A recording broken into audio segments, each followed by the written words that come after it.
Hey, what's going on, everybody? I want to tell you why I regret purchasing Alibaba. Now, before you start sending me death threats, I've not sold any of my shares. It's still 4% of my portfolio, but it's the worst 4%. The mistake that I made was in underestimating the psychological discomfort that comes from owning a company that's based in a country where you don't have a way to really accurately gauge what's going on. Have you heard of Alibaba?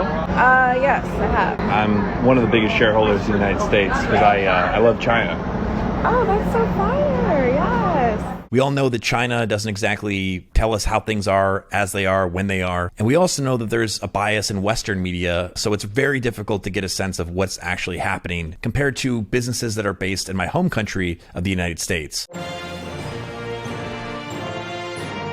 Now, here's what prompted this. Today, I was reading the Wall Street Journal, because that's what I do as a sophisticated bald man. And there's an article about the attitude of young people in China. Demoralized by a weak economy, unfulfilling jobs, and a paternalistic state, young Chinese are looking for pathways out of the carefully scripted lives their elders want for them, putting themselves at odds with the country's priorities. This shift is exemplified by a trend that they're calling lying flat, which is a rejection of traditional work and societal norms, along with a growing interest in spirituality. The article notes that despite the Chinese Communist Party's efforts to encourage traditional paths of hard work and dedication, the rising youth unemployment and a general sense of disillusionment are driving more young people to question their roles in society and seek personal fulfillment outside of conventional success metrics. Going back to my earlier point, I have no way to really tell what's going on here because the Wall Street Journal, and I love the Wall Street Journal, it's Western based. There's going to be some, I'm saying this gently, like misinterpretation of what could be going on, a bias. One of the reasons that owning a business based in China appealed to me is because of the work ethic that exists in China. And so suddenly if I'm starting to think that the next generation is a bunch of,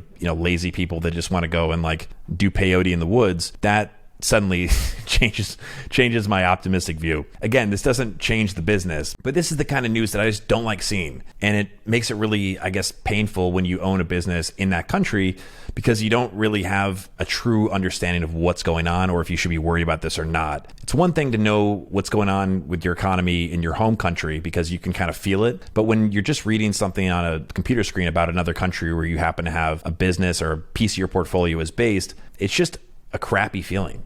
And I think when I look at my own investments, it's not just about the returns that I'm getting. Is it miserable to own? Is it causing me anxiety? Do I have to constantly wonder if I need to readjust or re-examine my position? Alibaba, the underlying business, is what I'm focused on because that's the time-tested wisdom that really works as far as what matters for a long-term investor. But just being totally honest, I hate owning this stock. And it doesn't make sense to sell for that reason because that would be an emotional reason. I've realized that investing for me is not just about getting the best returns I can, but it's about not being just miserable.